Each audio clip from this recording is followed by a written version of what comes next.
nós aqui, os parlamentares, nós também vamos dar a nossa contribuição. Relator informa que o Congresso vai participar com redução de recursos de emendas parlamentares para o ajuste fiscal. Átila Lira quer votar projeto segunda-feira. Aniele.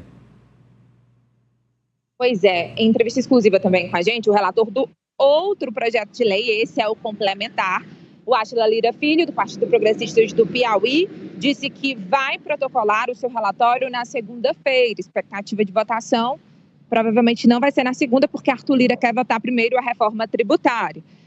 Então, Átila Lira disse que o Congresso, sim, tem que dar a sua contribuição e vai manter no texto não só o contingenciamento das emendas parlamentares, como o bloqueio em até 15%. Vamos ver o que ele disse.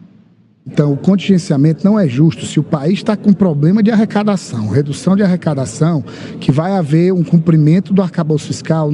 Não faz sentido as emendas ficarem fora do arcabouço fiscal e não entrarem no contingenciamento. Então, isso é tipo assim, como é que você quer ajustar uma coisa e está fazendo o contrário dentro de casa? Né? Então, eu acho que isso é justo. Isso existe uma grande maioria aqui na casa que já entendeu que isso é importante para o país. Então, olha, só para esclarecer, ele falou aí somente sobre o contingenciamento, mas hoje eu já confirmei novamente, ainda ontem, durante essa entrevista, eu questionei. E o bloqueio? Ele falou que vai manter os dois. Mas, Amadeu, já há uma articulação no Congresso Nacional para que um partido da oposição apresente um destaque, que é para votar separado ao texto, para derrubar o bloqueio das emendas parlamentares e aí provavelmente seja aprovado isso. Qual é a diferença? Contingenciamento tem a ver com as receitas. Se o governo, por exemplo, não arrecadar aquilo que está previsto, eles cortam as emendas. Já o bloqueio tem a ver com as despesas obrigatórias. Independente se o governo ultrapassar ou não, as emendas poderão ser pagas se eles derrubarem aí essa parte do texto. Professor Vila, é uma bondade aparente, é isso? Exato. O relator tem boas intenções, portanto, a observação não é sobre o relator e o seu desejo, né, que é correto e republicano, mas é com o conjunto da casa. A gente sabe quão importantes são as emendas para o tipo de política realizado por esses parlamentares. Né? Se nós olharmos o conjunto desse ano, é cerca de, em torno de 49 bilhões de reais.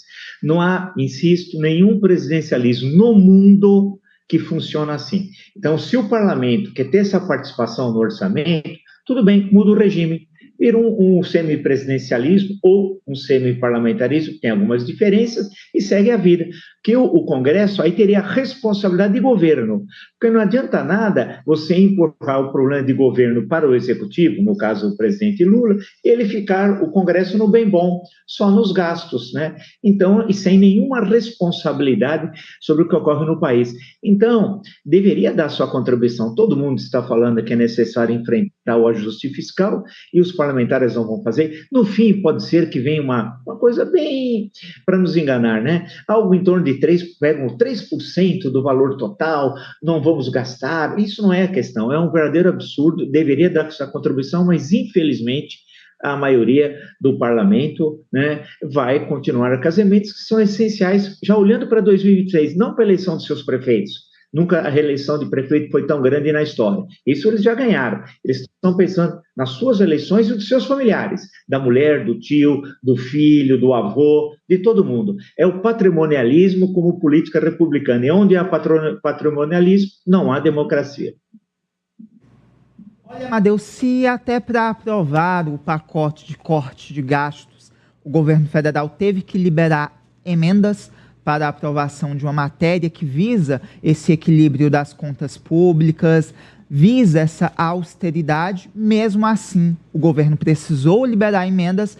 Eu custo a acreditar que os deputados e senadores, eles darão qualquer contribuição para o corte de gastos, é apenas uma medida para posarem de bonzinhos, para inglês ver, mas já ficou bem claro, a Raniele acabou de citar, essa estratégia de um partido de oposição apresentar essa emenda para que esse bloqueio não se aplique às emendas parlamentares. Então, o corte funciona para todo mundo. pode abarcar até mesmo benefícios sociais, de pessoas que muitas vezes não têm sequer o que comer no dia, mas as emendas bilionárias deles, eles não querem mexer de jeito nenhum, e a população pobre se lasque. Vamos lá, Raniele, complementa aí sobre os projetos aí das emendas, porque é uma semana final para as votações. Exatamente, eles querem entrar em recesso na próxima quinta-feira e por isso vão ativar o modo turbo na semana que vem, por isso a Lira já protocola na segunda-feira. Só um complemento de informação para dizer que esse projeto diz respeito somente sobre as emendas, não é. Também diz respeito sobre a redução das compensações tributárias e também o uso dos fundos que atualmente o governo tem, mas não está podendo mexer, que juntos somam cerca de 45 bilhões de reais. A Tila Lira diz que o grande problema desse momento é encontrar um consenso entre o setor produtivo e a Receita Federal para que esse setor não seja prejudicado com a redução das compensações. Para fechar mesmo, qual é o valor de emendas que foi liberado para os parlamentares essa semana?